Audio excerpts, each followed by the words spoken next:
Somos un organismo cimentado en la alianza estratégica del sector privado, academia y gobierno. El Centro de Innovación y Gestión Ambiental, SIGA, se ha consolidado como un organismo sin fines de lucro que busca la gestión estratégica del desarrollo. Desde su actual alianza con la Cámara Nacional de Comercio en Tijuana, el SIGA ha propuesto argumentos sustentables en academia y gobierno para que las empresas desarrollen sus actividades con mayor estrategia y gestión ambiental. En la región de las Californias, los temas ambientales trascienden fronteras, y es por eso que en el Centro de Innovación y Gestión Ambiental se trabaja en el marco del desarrollo sustentable y en temas de producción y consumo limpio, todo desde la perspectiva de que la economía y la ecología van más allá del discurso. En el SIGA trabajamos por la construcción de la opinión pública y valor de relevancia política en temas ambientales para lograr impacto en las decisiones gubernamentales y el sector privado, siempre con la visión de la innovación y la gestión ambiental.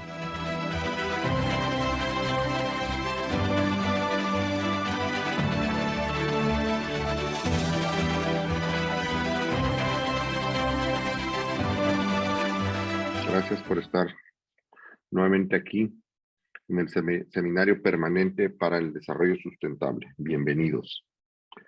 La Canaco, la Cámara de Comercio de Tijuana y el SIGA, el Centro de Innovación y Gestión Ambiental, les ofrecemos este espacio desde la frontera, la frontera de los diferentes, esos encuentros entre diferentes, en la más elemental de las definiciones de frontera. Aquí estamos, aquí vivimos, aún los que no somos estudiosos de la frontera, sentimos la frontera, porque la hemos vivido.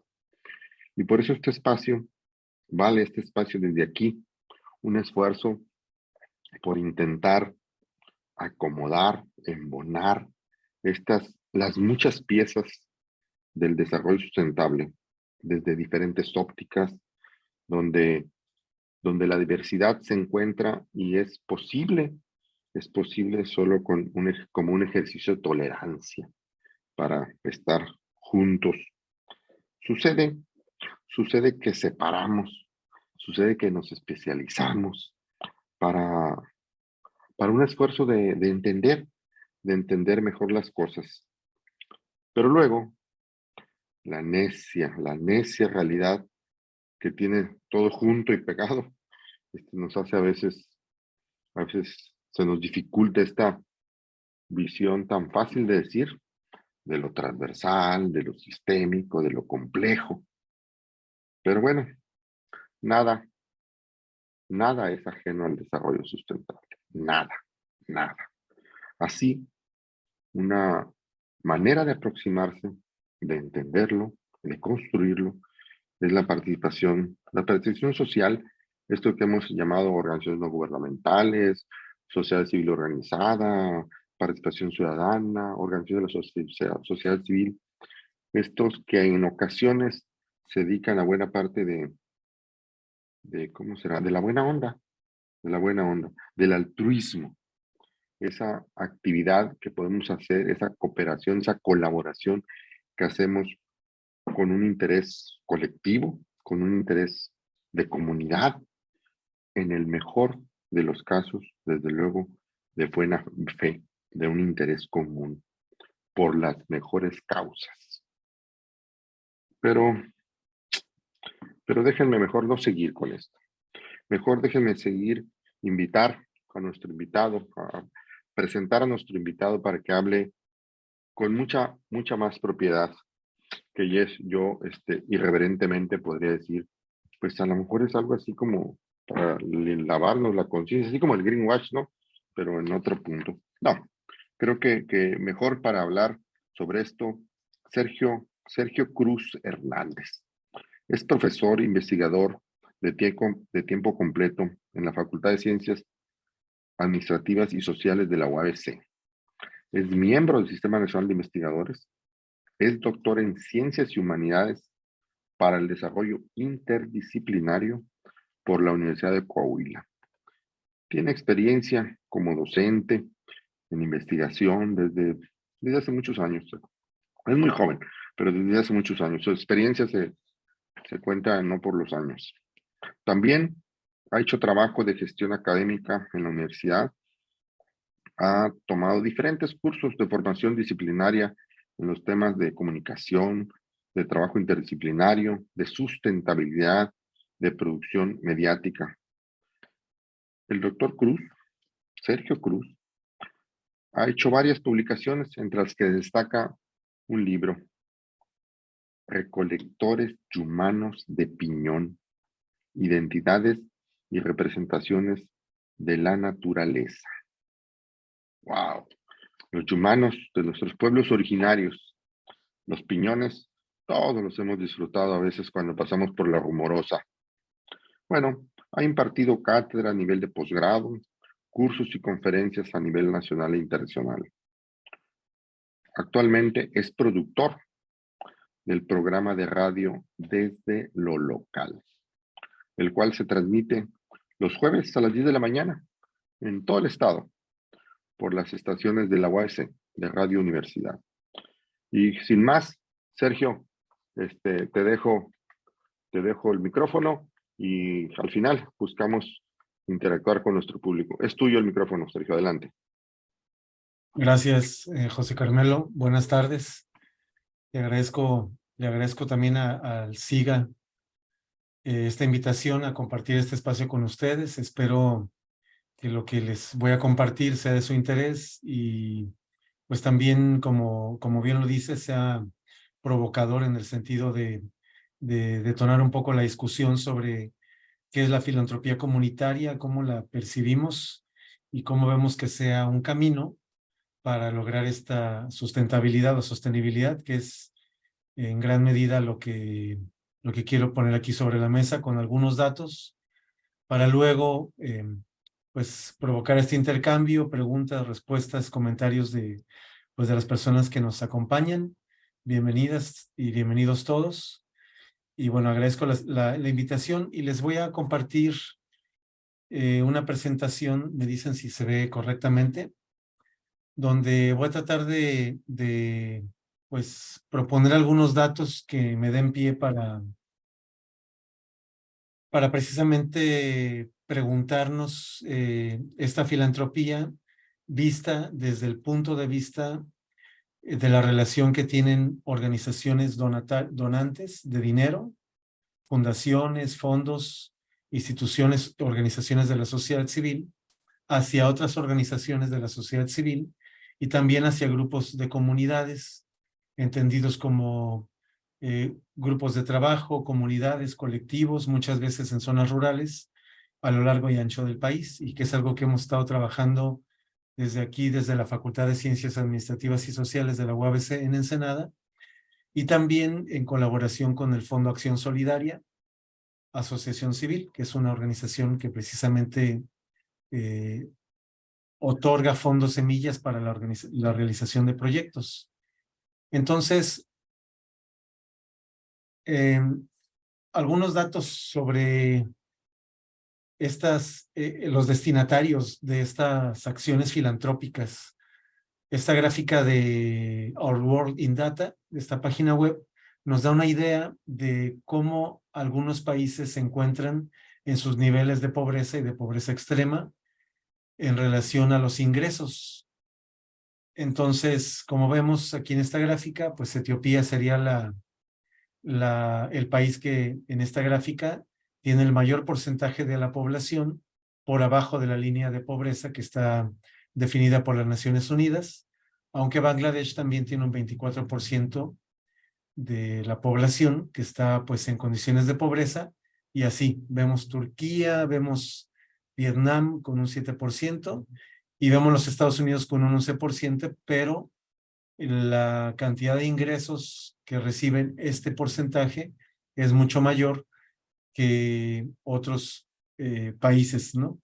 Y pongo esto en letras un poco más, tratando de hacerlo un poco más entendible, para también colocar a México en cómo estamos como país en esta situación de pobreza extrema Y vemos que, por ejemplo, en México una persona en situación de pobreza extrema, que es lo que está subrayado en amarillo, en la zona rural del país, gana 55.08 pesos diarios, y una persona en pobreza extrema viviendo en la ciudad gana 71.83 pesos diarios. Y esto nos da una idea de cómo estamos, por ejemplo, un poco por encima de Bangladesh, pero por abajo de Vietnam, de Turquía, y no se diga, pues, de Estados Unidos, ¿no? Donde el 11% vive en condiciones de pobreza, con un ingreso promedio de $24.55 diarios, que serían más o menos 477.49 pesos. También aclarando, bueno, pues que no es lo mismo gastar en México que gastar en Estados Unidos, ¿no? Pero bueno, son esas cantidades así como globales para tratar de poner o enmarcar esta problemática. Ahora, en México no solo, digamos, tomamos en cuenta el ingreso para definir quién se encuentra en condiciones de pobreza o en condiciones de vulnerabilidad, que es algo que también juega, pues, o sea, no es solamente el dinero lo que juega en contra o a favor del bienestar de las personas y de las familias o de los hogares, sino otros factores que también están definidos en la Ley General de Desarrollo Social de nuestro país, y con estos indicadores, el Coneval, que es el Consejo Nacional de Evaluación de la Política de Desarrollo Social, pues establece, ¿no?, cómo andamos en estos avances que tienen que ver con, por un lado, el ingreso per cápita. A ver, aquí sí se puedo señalar. Ajá. El ingreso per cápita, que sería lo que tiene que ver con el dinero, pero hay más, o sea, hay 8 puntos más que incluyen, por ejemplo, el rezago educativo como un indicador importante. Es decir, si las personas que están en edad de estudiar están en el nivel que les corresponde estudiar, ¿no? Si los niños, las niñas, los jóvenes o las jóvenes están estudiando a los 6 años la primaria, a los 12 años la secundaria, a los 15 años la preparatoria, y eso define si están o no en este rezago educativo. Otros factores son también, por ejemplo, el acceso a los servicios de salud, que sería, por ejemplo, tener derecho a algún servicio de salud público o privado. Si tenemos la calidad adecuada en los espacios de la vivienda, es decir, por ejemplo, más de 2.5 personas por habitación ya están en un grado de hacinamiento en un hogar, y si contamos con esos espacios de calidad en la vivienda, si tenemos acceso a servicios básicos en nuestras casas, si tenemos seguridad social igualmente, ¿no?, con relación al seguro social, al IMSS, al ISSSTE, a los sistemas estatales de seguridad y social. Si tenemos un acceso a alimentación adecuado, es decir, la calidad de los alimentos que sea adecuada para niños, para niñas, para las personas adultas, para adultos mayores. Y si tenemos relaciones sociales sanas con nuestro entorno, y también si tenemos acceso a carreteras pavimentadas, ¿no? Entonces, estos son los indicadores que se consideran en nuestro país para poder determinar esta pobreza extrema. Y acá en la columna de la derecha, pues les pongo más o menos los datos cómo andamos, ¿no? Entonces, por ejemplo, hasta 2020, casi el 53% de la población de México recibe ingreso inferior a la línea de pobreza por ingresos. Casi el 44% vive en pobreza, por lo tanto, casi el 24% es vulnerable por carencias sociales, es decir, por la combinación de estos elementos que están en la columna izquierda. El 23.5%, por otro lado, no es pobre ni está en condiciones de vulnerabilidad. Más o menos un cuarto de la población, digamos, estaría en condiciones óptimas, ¿no? El 17.2% de la población percibe un ingreso inferior a la línea de pobreza extrema por ingresos. Casi el 9% es vulnerable por ingresos, y el 8.5% de la población está en pobreza extrema. En febrero del 2023, una persona en situación de pobreza extrema en nuestro país gana 1,652 pesos mensuales si vive en zona rural, y gana 2,154 pesos mensuales si vive en zona urbana. Más o menos ese es el indicador, pues, ¿no? Que nos diría cómo andamos, pues, ¿no? ¿Cómo está nuestro país? Y obviamente podemos reconocer que además de estos indicadores, que son los indicadores de pobreza extrema o de carencias sociales, hay otros indicadores que tienen que ver no tanto con la clase social y la situación rural o urbana de vivienda, sino con la desigualdad que vivimos en nuestro país, y que esto nos lleva a reconocer o a colocar que México figura entre los 25 países del mundo con la mayor desigualdad social, y que esta se mide de acuerdo al Banco Mundial con este coeficiente de Gini, que si se ubica, digamos, cerca del 1, hay la mayor desigualdad posible, y si está en el 0, es un punto óptimo de igualdad en un país. En México tenemos un índice del 0.48%, es decir, no estamos acercándonos a la igualdad. Y esto se refleja con estos datos del Economista, por ejemplo, que las mujeres, si sumamos el tiempo que dedican a labores en horas a la semana, a las labores domésticas, comparadas con los hombres, las mujeres dedican 40 días al año y los hombres dedicamos solamente 16 días. Las mujeres en situación de pobreza dedican 45 días al año a estas labores y los hombres solamente 15 días. O sea, es decir, las mujeres dedican 3 veces más tiempo a las labores domésticas, ¿no? Que no son pagadas. El 40% de la riqueza en nuestro país se concentra en el 1% de la población más rica, y por eso México es el segundo país de la Organización para la Cooperación y el Desarrollo con la mayor precarización de la clase media. Los hogares más ricos en México ingresan 18 veces más que los más pobres, y las mujeres perciben 60% menos que los hombres. Entonces vemos que hay una gran desigualdad. Aunque, por ejemplo, en el norte del país, donde estamos ahorita en Baja California, las personas nacidas en el norte de México, de acuerdo con estos datos, tienen casi 3 veces más posibilidades de salir de su situación de pobreza que en el resto del país, ¿no? Entonces, el 23% de quienes nacen en el norte en situación de pobreza se quedan así. Y en el sur, este porcentaje sube hasta el 67%, pues, ¿no? Entonces, bueno, con estos datos, yo ahorita lo que les quiero compartir son, por ejemplo, cómo estamos en la esfera privada, que sería el terreno de lo doméstico, y cómo estamos en la esfera pública, pues, ¿no? En el terreno de lo social, ¿no? Que va más allá de las paredes del hogar, ¿no?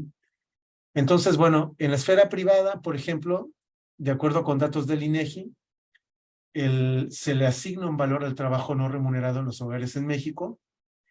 Y pongo estos datos porque todo lo que se hace en los grupos, en las comunidades de proyectos para poder salir de la pobreza, para poder desarrollar la educación, las labores sociales como huertos urbanos o huertos en las comunidades, talleres de capacitación para mujeres y para niñas y para niños, etcétera, está vinculado a la esfera privada, porque todo lo que hacemos en lo público tiene un sacrificio en lo privado, es decir, necesitamos dedicarle más tiempo a lo privado o a lo público, pues, ¿no? Entonces, en ese sentido, estos datos nos dicen que el valor del trabajo no remunerado en los hogares de nuestro país asciende en millones de pesos a 6.781.284, pues, ¿no?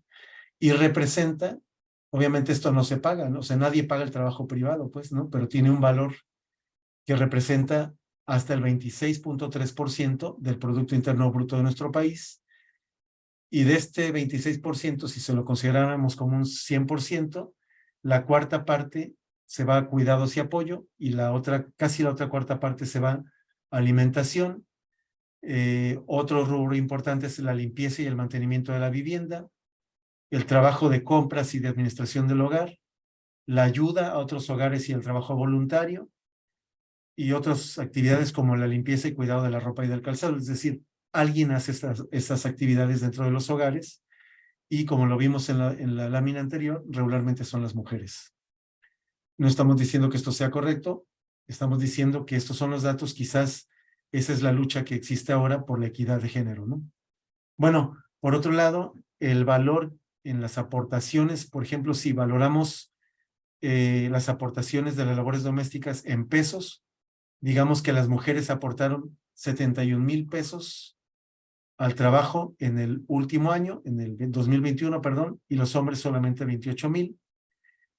Si lo trasladamos o lo diferenciamos en el ámbito urbano-rural, en el ámbito urbano diríamos que las mujeres aportan 69,000, más de 69,000 pesos, y los hombres más de 29,000 pesos. Y si nos vamos al ámbito rural, quiere decir que las mujeres aportan más en el ámbito rural, hasta 79,836 pesos, y los hombres 26,000. Entonces, bueno, si aplicamos esto a lo que les decía, ¿no? Al Producto Interno Bruto de nuestro país, las mujeres aportarían el 19,1% y los hombres el 7,2%, pues, ¿no?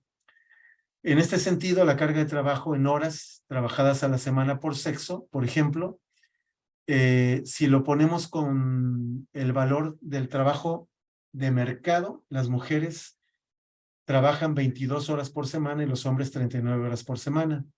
Pero si lo trasladamos esto a las labores domésticas, las mujeres trabajan 42 horas por semana y los hombres 14 horas. Y en otros ámbitos como por ejemplo confección de ropa, cultivo de huertas para el autoconsumo de los hogares, las mujeres aportan 78 y los hombres 89. Más o menos esto es como para tratar de ponerlo esto en la esfera privada, pues, ¿no?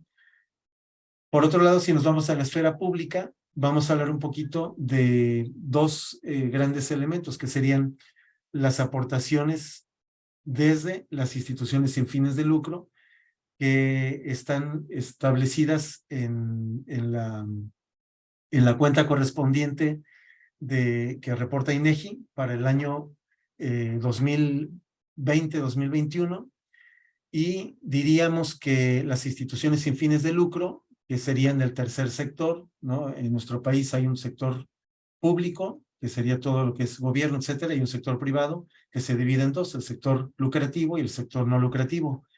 Aquí estamos hablando del sector no lucrativo, que sería el Producto Interno Bruto, que representa en millones de pesos 694,000 millones de pesos, y el valor en este sentido que se le da al trabajo voluntario, es decir, a todas las personas que trabajan dentro de estas asociaciones sin fines de lucro, aportan 153,726 millones de pesos, ¿no? Y esto está representado por un 2,9% de aportación al Producto Interno Bruto. Y en estas asociaciones hay más, pero lo que cuenta INEGI son 1,541,000 personas trabajando en este sector, remuneradas, y 2,034 personas que trabajan como voluntarios, es decir, que no se les paga por el trabajo que realizan, pues, ¿no? Entonces, ahora les voy a compartir 3 láminas que tienen que ver con esta numeralia del tercer sector o del sector no lucrativo, y que esto corresponde a datos que reporta el CEMEFI, que es el Centro Mexicano para la Filantropía, que toma, ¿no? de todas las organizaciones que están registradas ante Hacienda y que tienen este registro para poder operar y que son donatarias también autorizadas, pues, ¿no?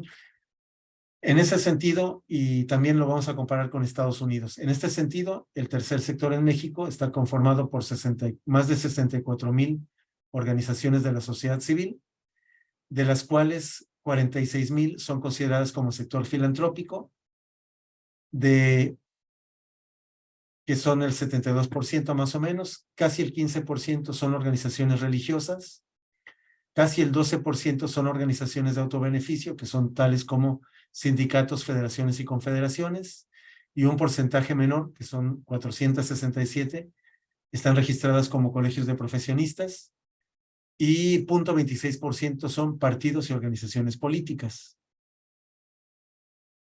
Estas organizaciones reciben recursos como donatarias autorizadas, pues, ¿no? Entonces, las donatarias autorizadas recibieron en 2021 53,440 millones de pesos, de los cuales casi el 90% corresponden a aportaciones en efectivo y el 12% aportaciones en especie. De las aportaciones en efectivo que recibieron, el 87% fue de procedencia nacional y el 13% fue de procedencia extranjera. Y de las aportaciones en especie, igual, el mayor porcentaje, es decir, el 97% fue nacional y el 3% fue de procedencia extranjera. Este dato es interesante porque hay muchas organizaciones en nuestro país que trabajan con fondos de fundaciones estadounidenses principalmente, pero también, por ejemplo, la Agencia de Cooperación Alemana. Es decir, hay muchas fundaciones a nivel mundial que financian proyectos sociales y ambientales en nuestro país. Hay muchos ejemplos de esto en Baja California, como todas las organizaciones que trabajan, por ejemplo, en el delta del río Colorado, en los humedales, en la península, etcétera, pues, ¿no?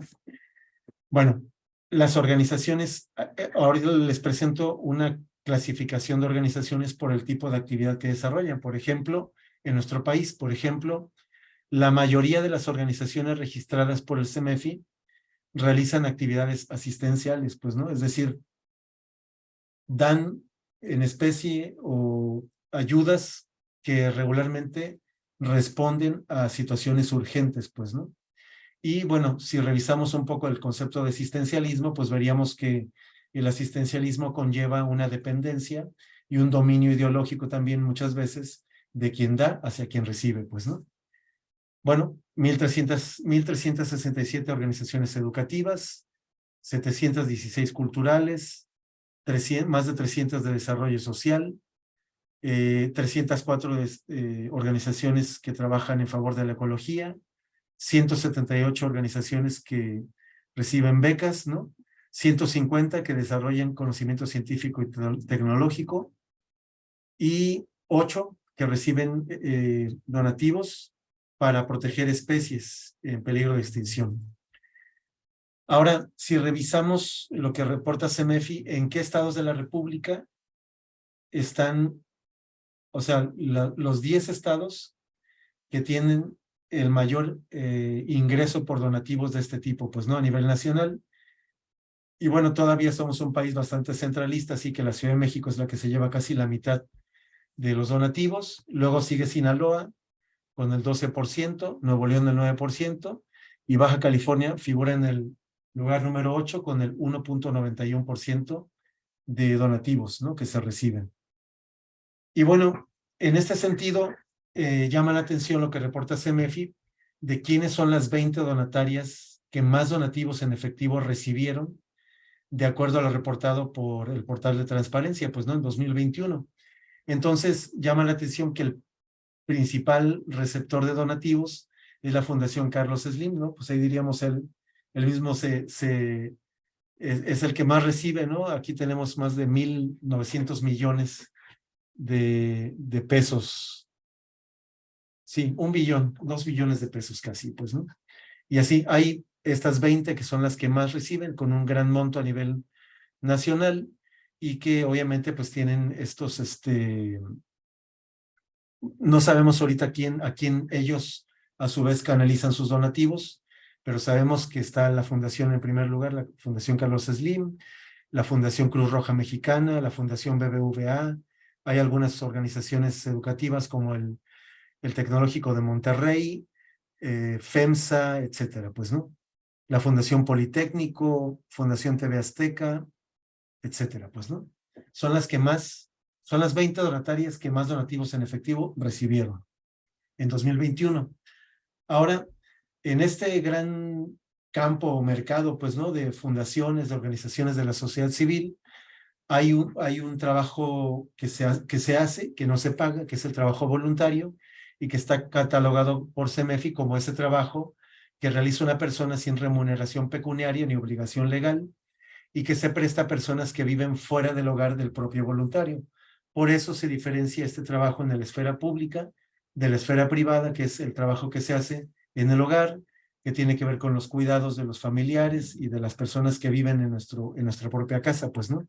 Este trabajo voluntario se hace afuera de esas 4 paredes del ámbito doméstico y también tiene un valor, digamos, en este campo, pues, ¿no?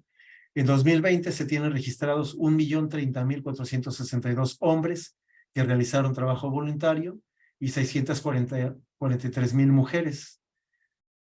Y los giros, ¿no?, en los que se realizó más trabajo voluntario fue en el de la religión, casi 500,000, o un poquito más de 500,000 de personas, servicios sociales 346,000, desarrollo de vivienda 257,000, asociaciones empresariales y profesionales y sindicatos 208,000, y así, ¿no?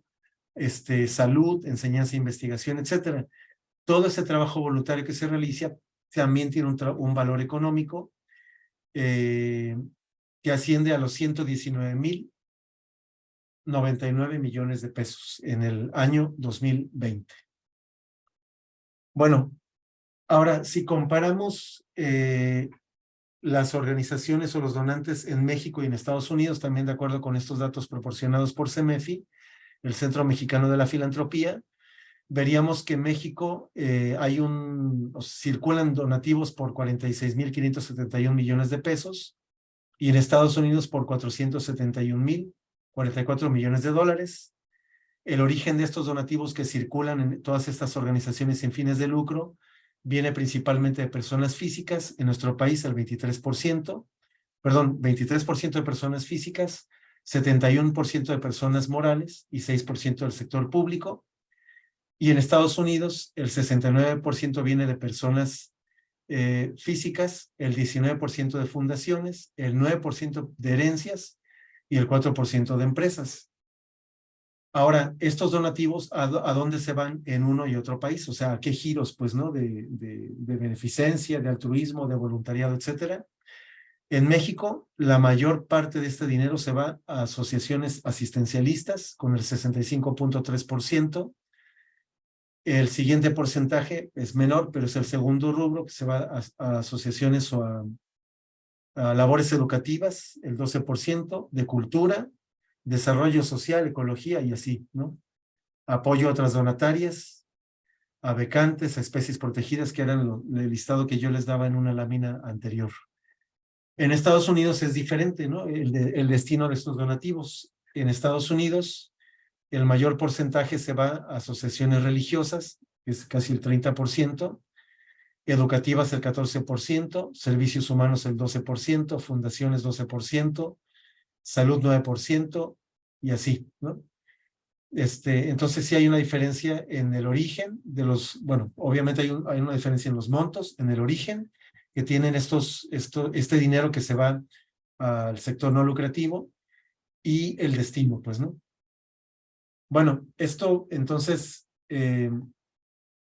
lo voy a tratar de llevar al ámbito de estas relaciones que se establecen entre fundaciones, fondos y las organizaciones de la sociedad civil, y en la última instancia a los grupos en comunidades, que hay miles en todo el país, que proponen proyectos ambientales, sociales o socioambientales, de equidad de género, de sustentabilidad, de recuperación de especies, de recuperación de ambientes, etcétera. Y que es lo que yo le puse en esta presentación: las relaciones de las personas a los grupos comunitarios, a las organizaciones y a las fundaciones, pues, ¿no?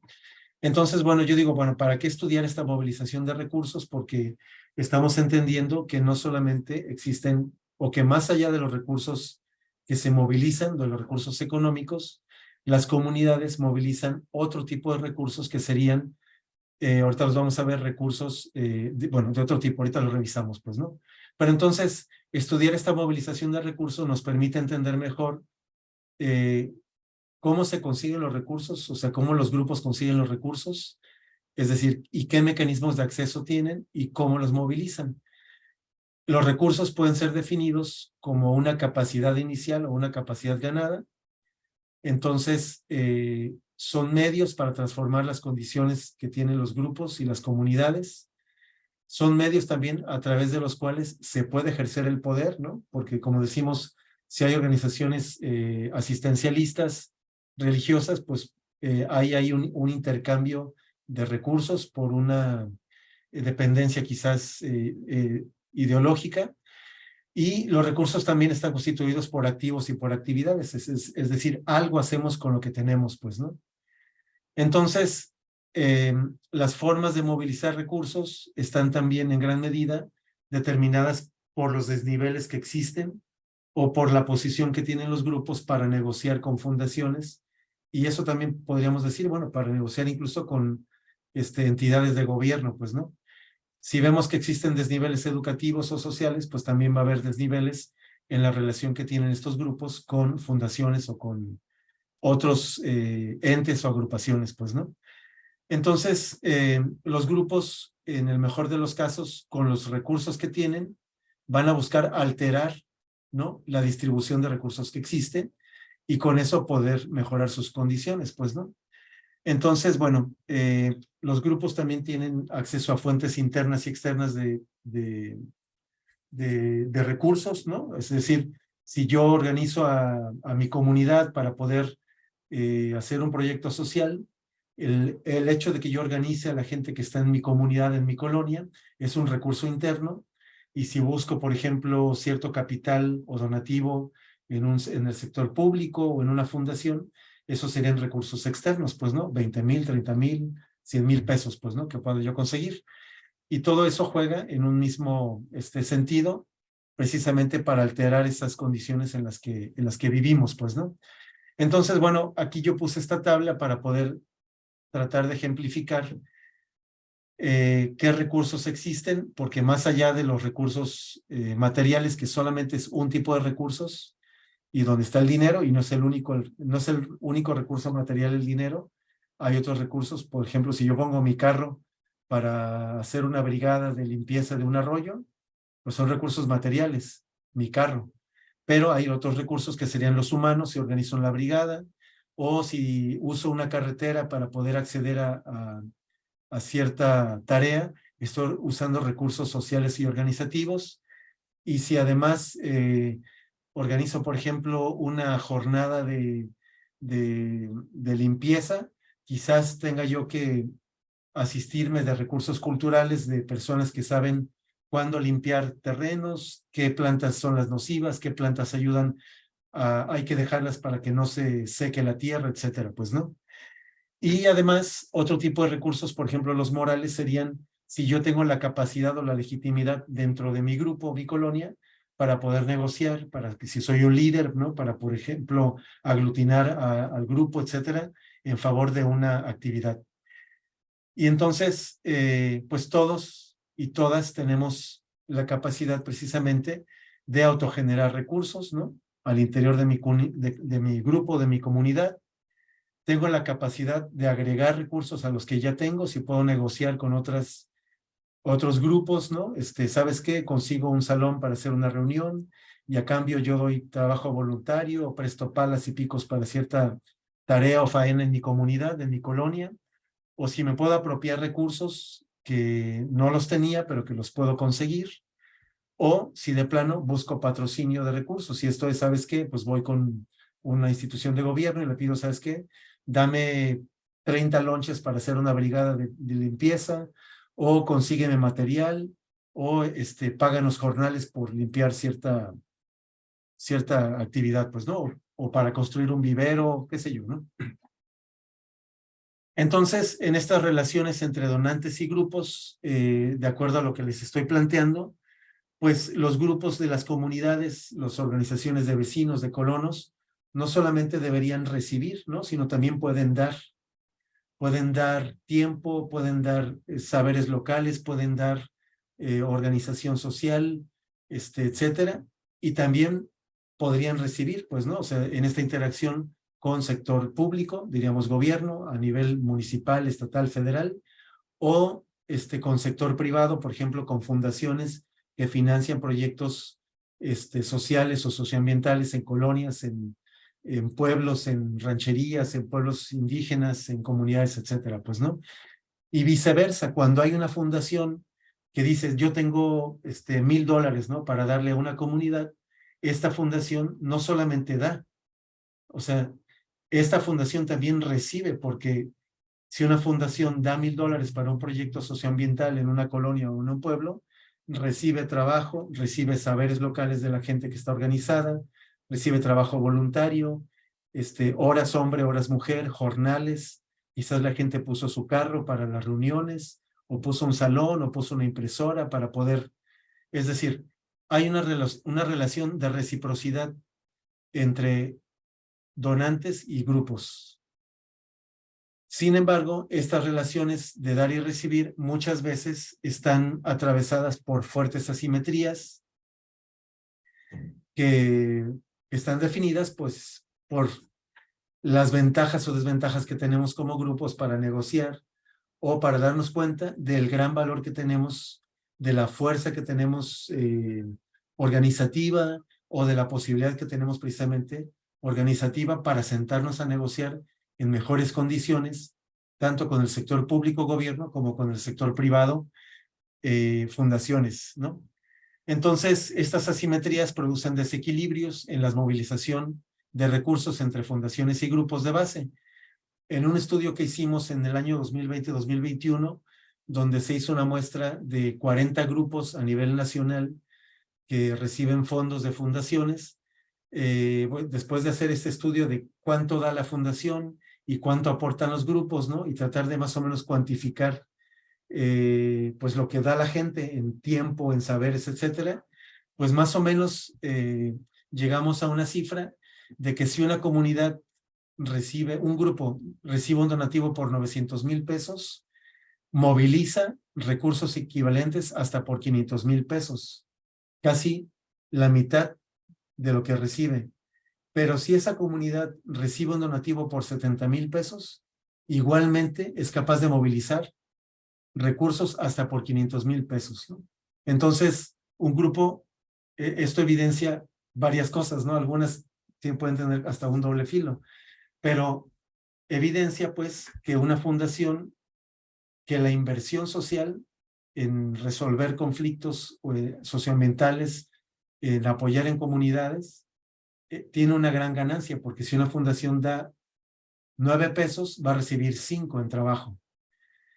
Pero igualmente, si una fundación da 100 pesos, quizás va a recibir hasta 500 pesos por todo el trabajo y la capacidad que tienen los grupos y las comunidades de movilizar otro tipo de recursos más allá del dinero.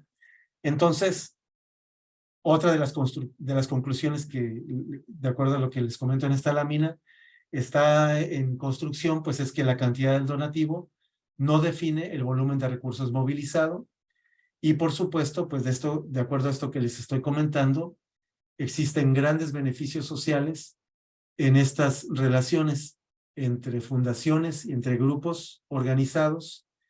Me refiero a grupos organizados, muchos son grupos que no tienen una figura legal, no están registrados ante Hacienda, pero son grupos en comunidades, grupos de vecinos, de colonos, en rancherías, en pueblos indígenas, que se organizan para mejorar sus condiciones sociales y beneficiarse ellos y su entorno, pues, ¿no? Entonces, bueno, pues eso es lo que yo quería platicarles en esta sesión. Espero que sea que haya sido de su interés. Es muy general también, pero traté de aterrizarlo a casos concretos. Y bueno, pues quedo abierto a sus comentarios, preguntas, Carmelo. Gracias, Sergio. No, realmente, nos diste una probada de cosas, muy para discutir en la mesa. Sí. Y déjame, provocar alguna reacción contigo. Primero, me parece que hasta los ODS, ¿no? Ponen el 1 en la pobreza, ¿no? Así es. Y es una parte de la conversación. Y el otro, que empezaría es por los criterios estos indicadores, Sergio, porque tal vez así como distingues entre lo rural y lo urbano, en la distribución de cosas, y también estos indicadores pueden ser diferentes. Sí. Puedes encontrar una letrina en Phoenix y es un indicador de infraestructura verde y de avance, ¿no? Y la letrina en México es un indicador de pobreza, ¿no? Entonces, estos indicadores pueden ser no consistentes para todo, ¿no? Así Recuerdo, y lo cito ahora porque lo tengo presente con frecuencia, don Joaquín de la Rosa, un representante de pueblos originarios, por la vecindad de la Ciudad de México, me decía, ya hace muchos años, decía contra una campaña de pisos de cemento en las viviendas, me decía, ¿quién les dijo que nosotros queremos dejar de pisar la tierra, el suelo? Es nuestra conexión. Nosotros no queremos, o sea, no compartía el criterio de progreso de salud de tener piso de cemento en su vivienda, ¿no? Así es. Entonces, wow, una cosa que creo que también te diría, estas comparaciones nos sirve como una ubicación de tal vez de países o de regiones, pero no siempre son tan útiles para hacer qué, la comparación si estamos en la escala de qué. Lo que sí me queda claro es como, ¿qué será? No sé, un subsidio oculto, ¿no? De estas actividades voluntarias o no pagadas. Y eso tiene que ver con estos números al final que presentas, que realmente son esta conclusión, eso parte de tu presentación del capital, no sé si es el capital social, el capital humano, que aporta una comunidad y que lo aporta como su activo fijo, ¿no? O firme o duro, reciba 5 pesos o 100, ¿no? Y entonces resulta que su aportación realmente, diría, si fuera un economista, no soy un economista, entonces habría que pensar en que hay un punto de inflexión, un punto de óptimo, ¿no? La comunidad siempre tiene un capital que aportar y que es Así los es. 500, decimos, y los pone, le traigan 10 o 20, ¿no? Así es, sí. Entonces, eso realmente es una cosa de discutirse o de ponerlo sobre la mesa. El otro punto que me parece muy notable, Sergio, es un trabajo voluntario, en el mismo trabajo de organización de la sociedad civil un trabajo voluntario y otro trabajo remunerado, porque habría que decir, no sé si es tu percepción, pero no te lo digo que lo digas tú, lo digo yo, en ocasiones también nuestras organizaciones de la sociedad civil, ONGs, etcétera, a veces tienen una, no sé decirlo, pero es tal vez una burocracia dorada, ¿eh? Unos sueldos de, de corporativo, ¿no? Así De es. corporativo. Y creo que es fácil adivinarlo cuando tú nos presentas aquí quién recibe más. Es como cambiarse de bolsa, ¿no? De una bolsa a la otra, ¿no? Así Y es. resultó una tendencia. Tal vez por eso la Secretaría de Hacienda puso sobre, sobre radar, sobre foco amarillo a las ACES, ¿no? Así es. Porque, bueno, se cambiaban de bolsa. Los grandes corporativos hicieron una fundación para algo, ¿no? Para algo, Y claro. entonces se pasan la bolsa del dinero de un recurso a otro. Y bueno, así deciden tal vez. Sergio, los criterios por los que califica un grupo, una comunidad, estos no sé si son los criterios de operación o, o para tener una beca, un donativo, ¿no? En ocasiones están también así muy perfilados, o sea, no solamente especialidad, yo patrocino salud o adicciones o alguna cosa así, ¿no? Sino además, estos criterios a veces también encierran o encajonan a esto que tú dices de comunidades que no tienen una personalidad jurídica, ¿no? Así es. Que son un grupo, sí tienen una cohesión social, digamos, ¿no? Pero no están preocupados No por están tener una organizados, personalidad, claro. ándale, para poder calificar al grano, a los criterios estos que nos dicen. Déjame tener, Y fíjate, si me permites, Carmelo, es sí, bien importante lo que mencionas porque precisamente en estos indicadores quedan afuera rasgos culturales importantes, ¿no? Como lo que dices, el piso de tierra, la letrina, eh, el tamaño de las habitaciones de una casa, ¿no? Si tiene sala o no, si la sala está fuera de la casa, si el comedor está fuera de la casa, en una terraza, ¿no? Abajo de una enramada o no, pues, ¿no? Todos sí, esos son aspectos culturales que no todos caben dentro de esta idea de casa donde hay una sala, donde hay un comedor, una cocina y ujú, cuartos, ¿no? Y lo ujú, otro que es importante también mencionar que es, ¿qué es la pobreza? O sea, estos indicadores nos dicen, bueno, es pobre el que no cumple con todo esto. Bueno, si está en una situación de vulnerabilidad, quizás depende en qué lugar esté, porque a veces no se nota que en las ciudades estamos incluso en una situación mucho más vulnerable que en zonas rurales. Siempre me quedó muy marcado un comentario que me hizo la señora Teresa Castro, que es una señora ya mayor que vive en Santa Catarina, que es un pueblo paipai, y que me decía ella, pues cuando me dijo esto quizás tenía 80, 85 años, vive sola en su ranchito, ya hacia la zona colindante con la Laguna Salada, una zona desértica. Entonces ella me decía, pues yo soy pobre aquí, no tengo dinero, no trabajo, no tengo pensión, no tengo nada, pues, ¿no? Vivo de lo que me traen a veces mis nietas, mi familia, pues, ¿no?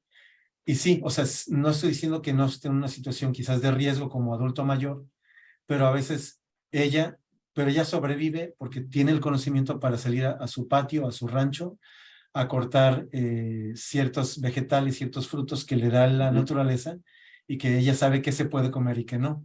Y nosotros muchas veces, y ya lo vimos hace unos años que fue el apagón que quizás con dinero en las ciudades, si está cerrado el Oxxo, nos valimos, ¿no? O sea, no tenemos ni podemos comprar agua, pues, ¿no? Entonces ahí es donde se pone en crisis un poco esta cuestión de la pobreza, porque además también la etiqueta de pobre, de quien es pobre, se la asignamos a alguien e inmediatamente ya es un sujeto o ya es un destinatario de fondos de rescate o de asistencialismo o etcétera, o de empresas. ¿Sabes que en ese pueblo hay pobreza? Hay que poner una empresa ahí, etcétera, pues, ¿no? Entonces, creo que ahí está este asunto también y lo que comentas, pues, ¿no? ¿Qué consideramos como los indicadores para determinar quién es pobre, quién no es pobre? Porque a veces ese sinónimo es de necesita, pues, ¿no? Y ese necesita puede justificar que haya, que el grupo o la comunidad pierda la posibilidad de definir su destino, pues, ¿no? Y de tener conciencia de que no son, bueno, a lo mejor carecen de dinero, pero tienen otro montón de recursos que no son el dinero. Son recursos sociales, culturales, morales, etcétera, ¿no? No sé si más o menos era por ahí tu Sí, comentario, pues, ¿no? Ujú. sí, sí, creo que, mm, creo que digo, nos estamos, como, mm, como no haciendo comparativos, ¿no? Como que algunas cosas no son comparables, pues, ¿no? Sí, claro. No son comparables.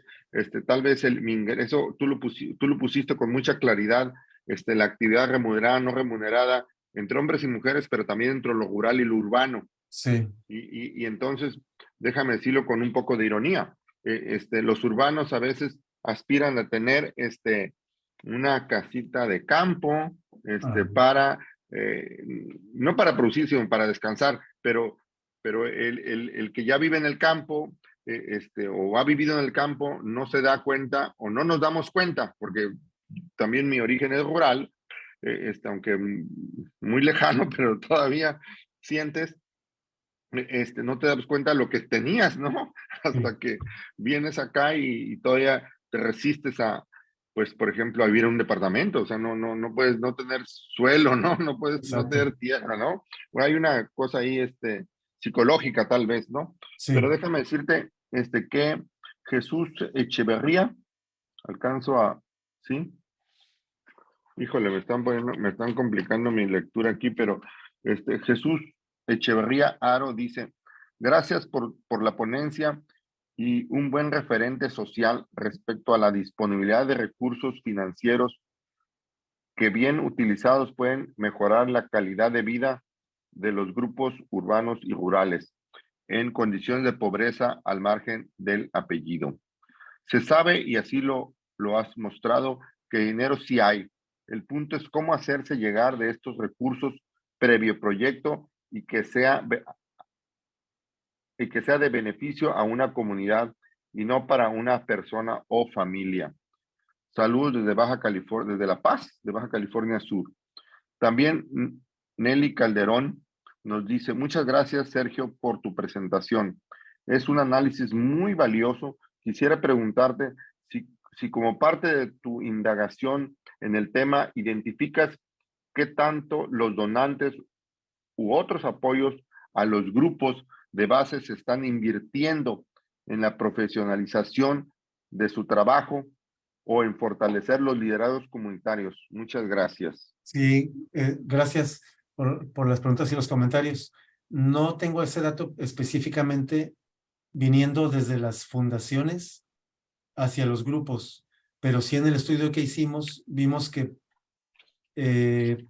uno de los recursos más valiosos que consideran las comunidades y los grupos es precisamente que a través de la realización de proyectos, cuando tienen la posibilidad de acceder a capacitaciones, es muy valioso para ellos. Y también los espacios que hay de intercambio de saberes, o sea, cuando un grupo tiene la oportunidad de convivir con otro grupo y verse reflejado, o sea, ver reflejadas sus problemáticas en otro, o las soluciones que han implementado, eso tiene mucho valor para las personas, porque aprenden, pues, ¿no? Y como que se comparan en ese intercambio, es decir, ¿cómo resolví yo un problema que tenía? ¿Cómo lo resolvió el otro? Pues, ¿no? Ahí hay un aprendizaje muy interesante. Mm. Fíjate, aquí tenemos a Tomás Morales que nos dice, bueno, te manda a felicitar. También María del Carmen Pérez Aguilar te dice que una excelente, desde La Paz, una excelente información. Martín Balán, perdón, gracias por la invitación. Es muy interesante los montos que se manejan. Bien utilizados pueden ayudar a muchos, a las comunidades en México. Esos son los comentarios que nos está dando nuestro público. Sergio, te dejaría unos 2 minutos para tu reflexión final y poder irnos adelante.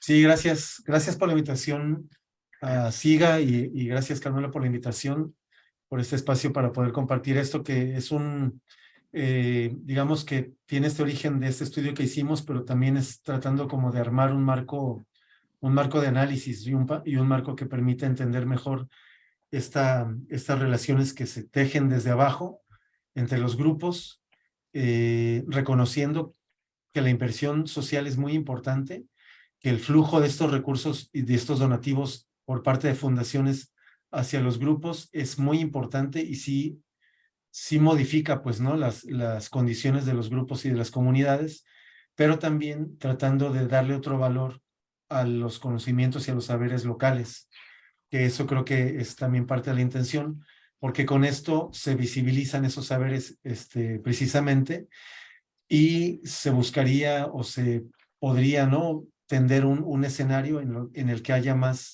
una relación más pareja, pues, ¿no? Entre donantes y donatarios, si se le pudiera llamar, o entre donantes y beneficiarios, o sea, ahí hay todavía, creo, varios términos que poder discutir y reconstruir, ¿no? Y a lo mejor proponer nuevas narrativas que tengan que ver con la filantropía, con el voluntariado, con la solidaridad, con la colaboración, etcétera, ¿no? Entonces, por ahí más o menos va la intención de esta presentación y pues quedo a sus órdenes para cualquier duda o comentario que tengan, pues, ¿no? Fíjate, Sergio, creo bueno, tal vez a los saberes locales, ¿no? En otra, tal vez para la siguiente vuelta, pero nos gustaría más tu trabajo que hiciste con de humanos y de pueblos originarios de nosotros, porque creo que parte de lo que nosotros, los urbanos, necesitamos reaprender es esas relaciones con la naturaleza, con el ecosistema que han vivido durante muchos años y han conservado, han sabido. No sé si intuyen o ya conocían esto de la capacidad de carga del ecosistema, ¿no? Pero lo han sabido manejar y no acabar con el ecosistema como lo hemos hecho nosotros, desafortunadamente los urbanos. Déjame también decir que Claudia Reyes Rodríguez dice, excelente ponencia, gracias.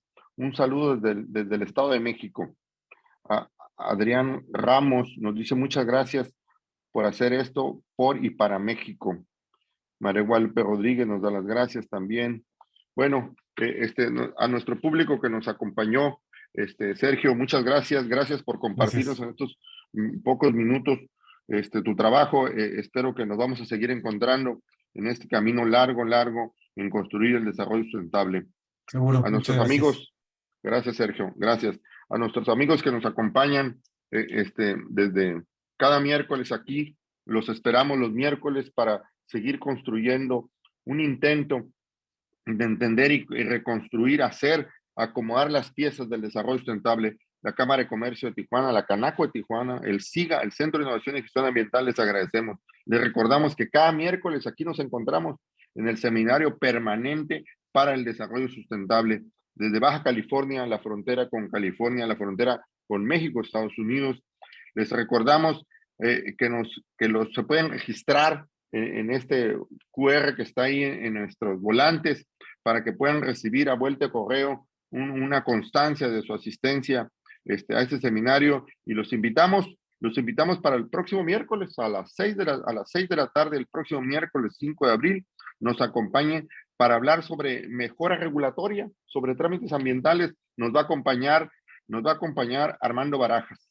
Armando Barajas es la autoridad ambiental en Sonora. Un amigo también con mucha experiencia, otra óptica, otro pedazo, otro rompecabezas, otra pieza del rompecabezas para construir el desarrollo sustentable. Aquí los esperamos el próximo miércoles y muchas gracias por estar aquí. Hasta luego.